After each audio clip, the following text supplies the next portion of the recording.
Bonjour à tous, alors aujourd'hui dans cette vidéo je vous propose de démarrer les inéquations avec la fonction exponentielle et on va tout de suite rappeler la propriété qui nous dit qu'exponentielle, la fonction exponentielle est strictement croissante sur R, donc strictement croissante sur R. Alors ça c'est très important parce que ça signifie que exponentielle elle conserve l'ordre. Alors conservation de l'ordre, ça nous donne une propriété que vous connaissez. Cette propriété, eh bien, elle dit tout simplement que si A est plus petit que B, eh bien alors exponentielle A est plus petit qu'exponentielle B. Et cette conservation de l'ordre, elle est dans les deux sens, c'est-à-dire que si on a exponentielle A plus petit que exponentielle B, eh bien A est plus petit que B. Donc deux exponentielles de A et de B sont rangées dans le même ordre que A et B. Alors, vous allez voir que c'est très simple à utiliser, évidemment ici. Et une deuxième remarque avant de passer au corrigé, c'est que conservation de l'ordre, ça veut dire que ça conserve le symbole. Donc si vous avez A inférieur ou égal à B, eh bien c'est équivaut à EA inférieur ou égal à EB. Si vous avez A plus grand que B, eh bien ça équivaut à EA strictement plus grand que EB. Et le dernier, si A est supérieur ou égal à B, eh bien EA est supérieur ou égal à EB. Donc pas de problème. Ici, première question. Vous avez exponentielle x strictement plus grand que 1. Alors on peut faire aussi ça avec notre connaissance de la fonction exponentielle. Mais si on utilise la formule, on doit passer par exponentielle de x supérieur à exponentielle 0, puisque je vous rappelle, exponentielle 0 c'est égal à 1, et donc, propriété, ça équivaut à x strictement plus grand que 0.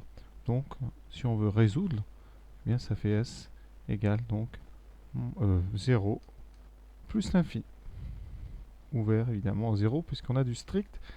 Pour ceux qui veulent faire ça avec leur connaissance sur la fonction exponentielle, eh bien ça me permet de vous rappeler la courbe de cette fonction. Donc la fonction exponentielle, elle a une courbe qui est toujours au-dessus de l'axe des abscisses.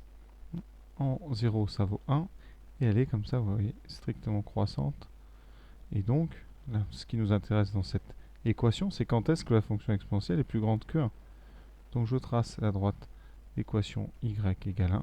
Et ce qui m'intéresse, c'est la partie de cette courbe qui est au-dessus strictement. Et donc, c'est cette portion ici qui m'intéresse. Et donc, si je projette ça sur l'axe horizontal, j'obtiens tout ce qui est à droite de l'axe, donc de 0 à plus l'infini. Donc vous voyez qu'on retrouve avec le graphique ce qu'on trouve par le calcul ici analytique, algébrique plutôt. Deuxième inéquation, exponentielle de x supérieure ou égale à e, on transforme. Ça veut dire qu'exponentielle de x est supérieure ou égale à e puissance 1. Ça, inutile de le rappeler. Et là, eh bien, on a deux exponentielles. Donc, les exposants sont classés dans le même ordre. Ça veut dire que 2x est supérieur ou égal à 1.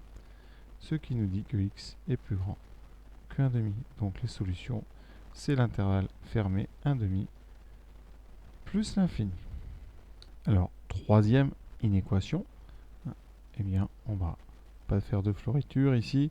On va remplacer 1 par exponentielle 0. Et on a bien deux exponentielles. On peut appliquer la propriété. On obtient x plus 1 strictement inférieur à 0. Et donc x plus petit que moins 1. Alors plus tard, quand vous aurez la fonction logarithme, on pourra l'utiliser aussi. Et on aura ici, pour ceux qui le connaissent déjà, en passant logarithme, parce qu'ici tout est positif, on aura donc x plus 1 plus petit que ln de 1. Et ln de 1 c'est 0, donc ça nous donnera x plus 1 négatif. C'est ce qu'on a trouvé. Donc vous voyez, on peut pour l'instant se passer de cette fonction ln, donc on va s'en passer. On conclut. Ici, on est sur intervalle à gauche, donc de moins l'infini jusqu'à moins 1, ouvert en moins 1. Voilà, le temps passe vite, on est déjà à la quatrième inéquation. Un petit peu plus dur parce qu'on a des x des deux côtés. Mais ça ne doit pas vous effrayer, la propriété est toujours valable. On a donc ici x strictement plus petit que moins x. On va tout mettre à gauche par des additions, on ajoute x des deux côtés, donc ça donne 2x strictement négatif. On divise par 2, x reste strictement négatif, donc ici s égale moins l'infini 0, ouvert en 0. Vous voyez, rien de difficile. Et on va s'en servir très souvent, ceci, parce qu'on va en général dériver. Et quand on factorise la dérivée, on arrive sur ce genre d'inéquation, donc à savoir faire impérativement. Voilà, et pour tous ceux qui veulent continuer à s'entraîner, eh bien voici la suite de nos aventures avec les inéquations exponentielles. Le texte, évidemment, c'est résoudre ces inéquations dans R.